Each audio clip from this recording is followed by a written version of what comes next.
పెరుగన్నం అనేది ఇప్పుడు సార్థకమైంది అనుకున్నా, ఎందుకంటే పిల్లలు ఆకలితో ఉండి ఎండకి, ఇది 12 తర్వాత 12:30 టైం ఇది.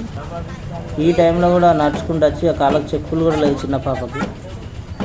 వీళ్ళు పెట్టింది ఇప్పుడు యూస్ఫుల్ అయింది నాకు తెలిసి.